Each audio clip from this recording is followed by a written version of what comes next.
Halo, selamat berjumpa kembali dengan konten Sandi Sularso Love Channel.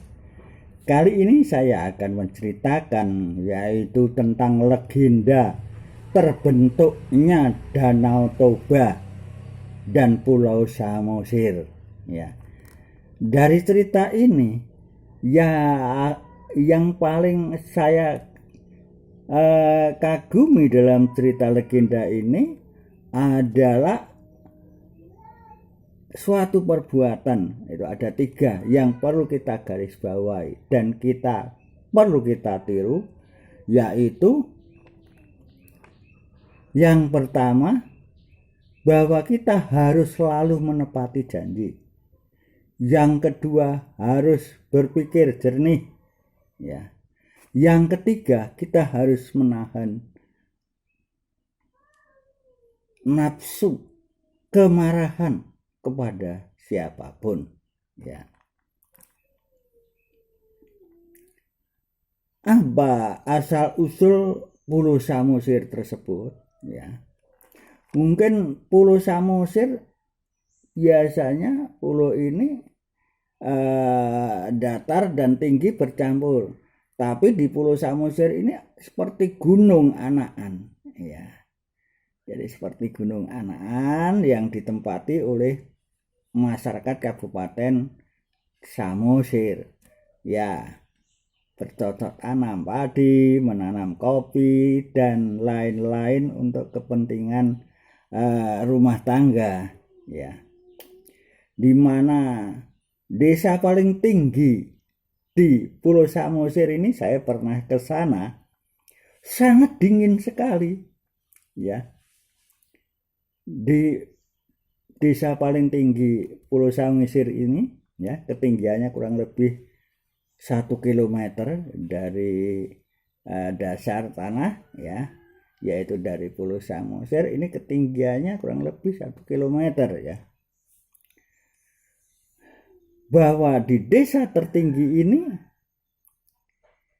kalau jam 4 sore saya di sana, badan sudah menggigil karena sangat dingin sekali. Kita harus pakai selimut sampai 2 selimut karena dinginnya sampai 10 derajat, ya. Itu saya sudah menggigil. Masyarakat di sana sudah mulai selimutan, mulai membakar kayu, ya. Membakar kayu untuk penghangat badan, ya, dibakar. Kemudian orang-orangnya di samping kayu pembakaran tersebut biar hangat badannya, ya. Selanjutnya saya melihat tidur di situ, ya. Saya melihat keluar 10 meter udah tidak tampak karena ada kabut yang sangat tebal. Itu sampai pagi kurang lebih jam 7, ya. Baru kabutnya menghilang pelan-pelan. Banyak anak yang berangkat sekolah. Selanjutnya masyarakat di Pulau Samosir, di desa paling tinggi itu, selain bertani juga beternak. Mungkin beternak tidak seperti orang yang biasa, ya. Ternak harus ada yang memelihara, mengikuti. Di situ enggak. Ternaknya misalnya contohnya babi, itu kandangnya ada di bawah tempat tidur karena tidurnya di orang masyarakat situ bikin rumah 2 lantai. Lantai bawah untuk kandang ternak, di atas adalah pemiliknya. Selanjutnya selain babi, ya, ayam, kerbau, kuda, ya, semua itu tidak dipelihara seperti orang di Jawa, harus diikuti kemana, harus dikasih makan. Di situ liar. Kalau pagi pintu dibuka, langsung keluar mencari makan sendiri-sendiri. Nanti sore sudah masuk kandang lagi. Itu ternak di Pulau Samosir, ya. Selanjutnya bahwa masyarakat di Pulau Samosir, ya, karena zaman ratusan tahun yang lalu Belanda suka di tempat yang dingin, pernah dijajah di Belanda di situ, dan keyakinan keagamaannya yaitu banyak yang beragama Katolik. Ya, banyak gereja-gereja yang di Pulau Samosir yang dekat jalan besar, yang di bawah itu banyak gereja-gereja Katolik, ya.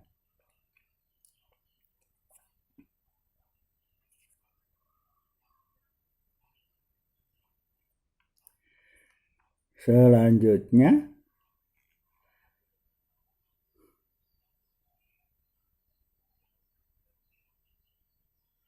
letusan, ya, tadi letusan dari vulkanik di Danau Toba itu yang sampai di daratan Eropa, materialnya dan abunya sampai sana, ya. Letusan itu mengakibatkan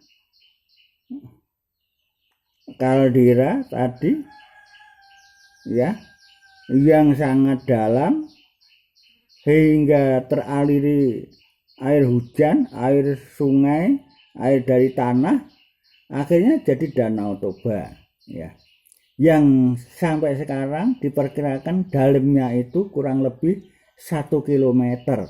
Jadi kapal yang tenggelam di sana sulit untuk dimasuki penyelam karena sudah tidak kuat 1 kilometer ke atas. Jadi udah hilang gitu, sangat dalam sekali. Ya, saya bersyukur sama Tuhan, saya pernah datang di sana dari Medan, ya, dari Polonia, pesawatnya dulu di sana, sekarang sudah pindah ke Kuala Namu. Perjalanan dulu saya sewa mobil 6 jam, ya, perjalanan.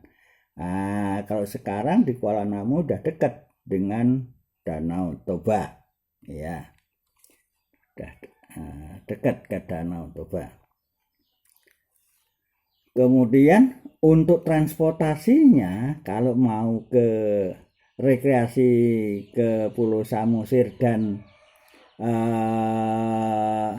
Danau Toba itu bisa melalui Kuala Namu, ya, penerbangan internasional maupun nasional, yaitu penerbangan Silangit, ya. Di penerbangan Silangit kurang lebih 7 km menuju ke Danau Toba. Jadi transportasi kalau ke sana mudah, ya.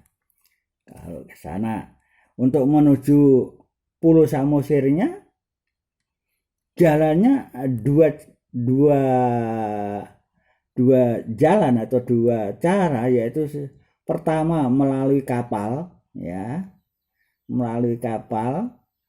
Setelah dari Kuala Namu naik taksi, kemudian turun di pelabuhan mau ke Pulau Samosir, naik kapal, kemudian mendarat di pelabuhan Pangururan, yaitu ibu kota dari Kabupaten Samosir tersebut, ya, di mana para turis-turis kalau mau ke Pulau Samosir atau ke Danau Toba itu menginapnya di Pangururan, ya, hotel-hotel, motel-motel banyak di sana, ya. Tempat hiburannya bisa kalau pagi speedboat, ya, mandi air hangat, ya, kemudian melihat tari-tarian budaya masyarakat Batak Samosir yang sangat indah, ya, bisa melihat di situ, ya, disajikan oleh masyarakat di Kabupaten Samosir, ya. Kemudian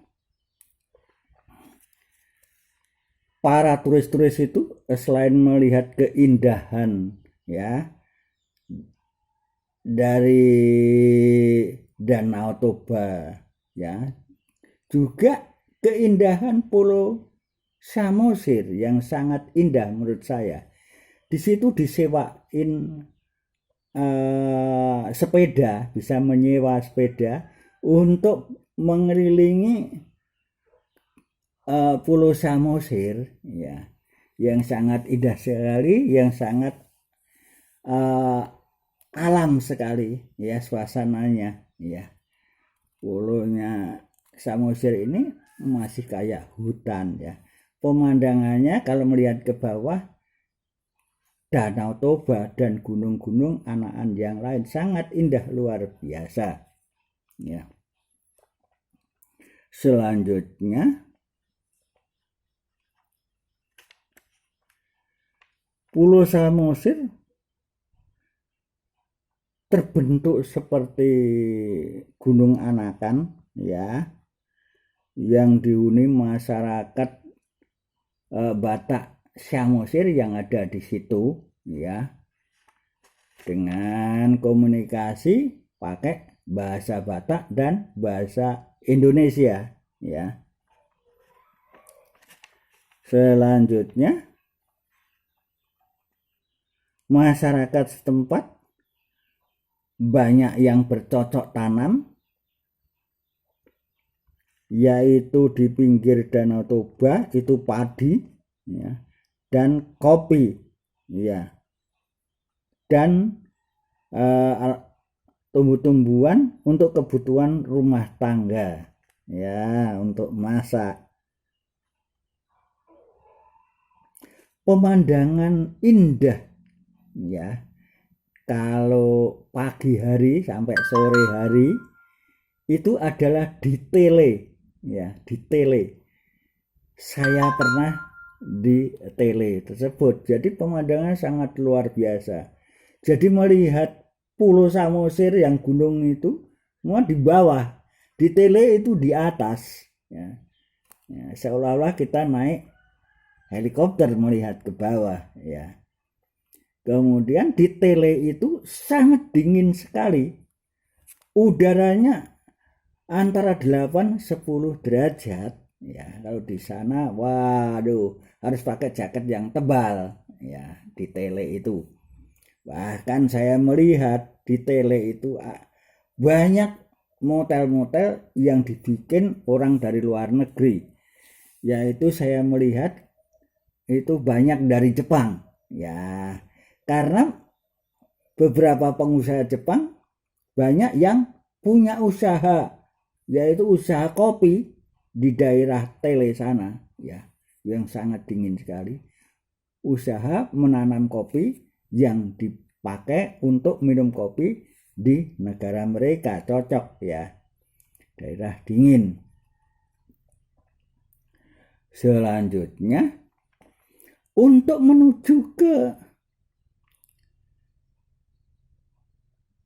Pulau Samosir dan Danau Toba ini ditempuh dua cara.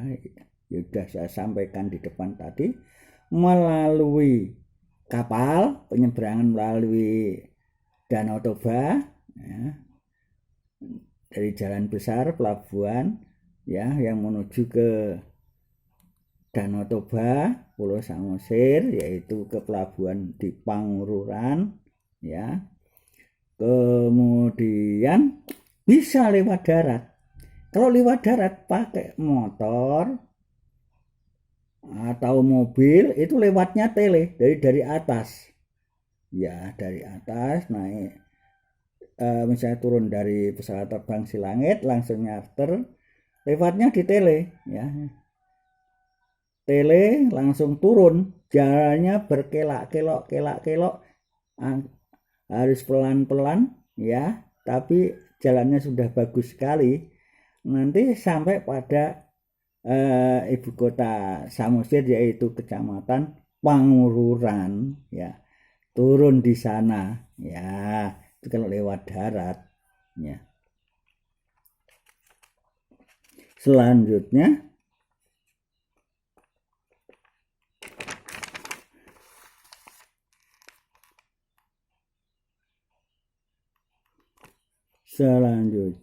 saya pernah ke Pulau Samosir di desa paling tinggi, ya, saya katakan tadi, ya, udaranya 10 ya, turun sampai 8 derajat Celcius, saya sangat kedinginan.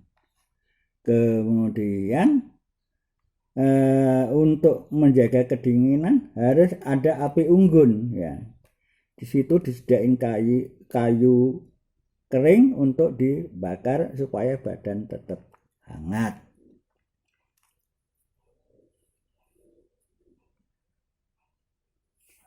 Selanjutnya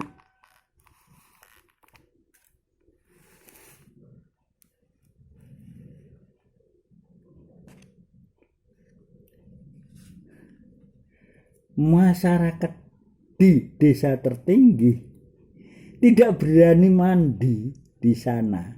Ya, paling kumur, basuh muka, ya, dan gosok gigi atau membuat air hangat.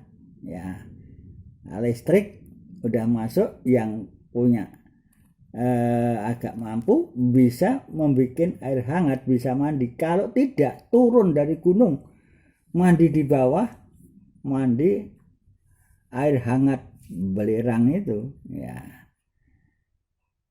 Dibikinkan tempat-tempat pemandian air hangat buat masyarakat, ya, di sekitar Danau Toba, di pinggir-pinggirnya itu, ya, dibikin pemandian air hangat, ya.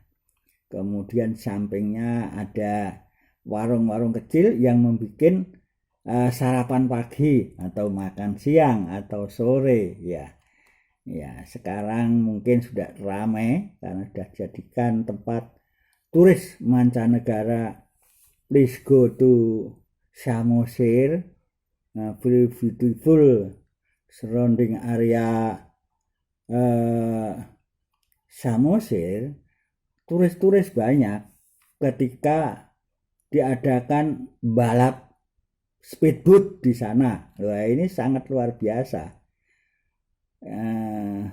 Di Pulau Samosir, ya, dari Danau Toba, ya, di Sumatera Utara ini berubah menjadi tempat balapan speedboat yang ramai pengunjungnya, baik itu pengunjung dari luar negeri maupun dalam negeri. Jadi masyarakat setempat juga mendapatkan keuntungan cuan dari para turis mancanegara maupun turis domestik, ya.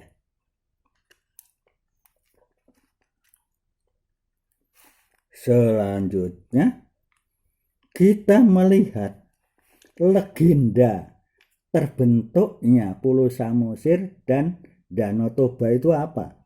Kalau menurut legenda dulu, orang yang bernama Toba, ya, seorang yatim piatu, ya, dia itu senang memancing di danau, ya, menginginkan sampai sore dapat ikan mas, ya. Dia dapat ikan mas besar, kemudian dipancing, ditarik ke atas, dilepaslah pancingan di mulut ikan itu. Setelah dilepas, langsung ikan itu berubah jadi manusia, gadis cantik sekali, ya. Kemudian gadis cantik itu berkenalan sama Toba, ya, bernama Putri, ya. Itu ikan itu mengaku namanya Putri. Kemudian Putri sama Toba ini bersahabat, ya, di Pulau Samosir. Putri bilang, jangan bilang Toba kepada siapapun bahwa saya adalah jelmaan dari ikan menjadi manusia. Saya sebenarnya adalah ikan. Itu perjanjian antara keduanya, ya. Toba bilang, kok kamu bisa jadi ikan gimana? Itu adalah kehendak dewa, dia tidak menghendaki, tapi saya jadikan. Akhirnya antara Putri dan Toba ini jatuh cinta, menikah. Setelah menikah punya anak laki-laki, ya. Toba dan Putri mendapatkan anak laki-laki, ya, anak satu laki-laki, dinamakan Samosir. Kemudian Samosir ini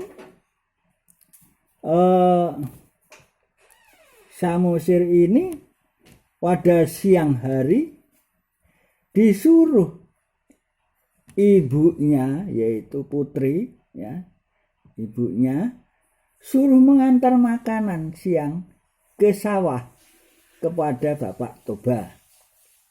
Ya.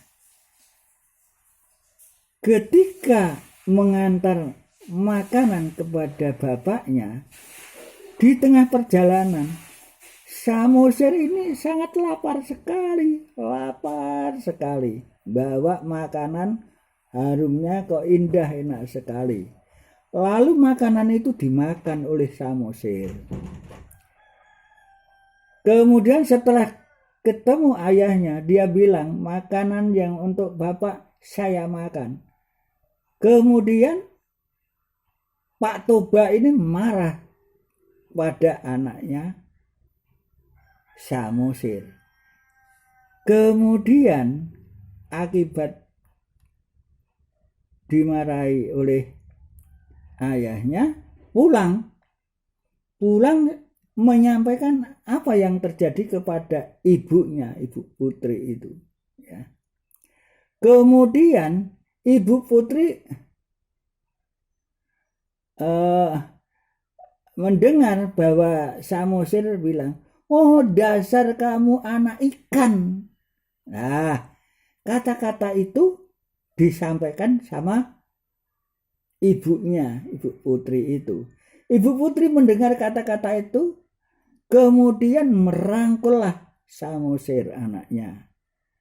Pada keduanya, Toba sama Putri sudah berjanji tidak boleh mengungkit bahwa dia adalah anak dari ikan, karena sudah berjanji, ya, tidak boleh berbohong, ya.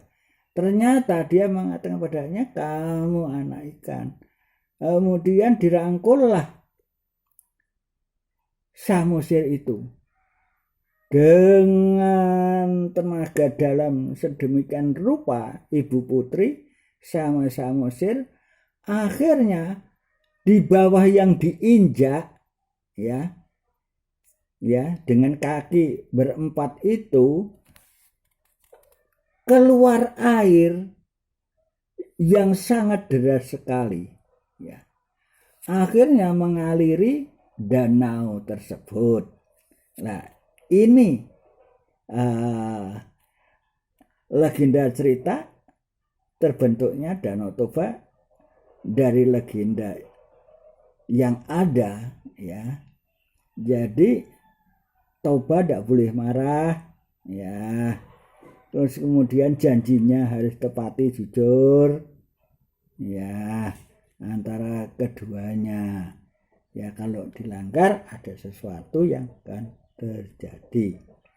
Demikian saudara-saudara sekalian, apa yang saya sampaikan yaitu mengenai cerita legenda terbentuknya Pulau Samosir dan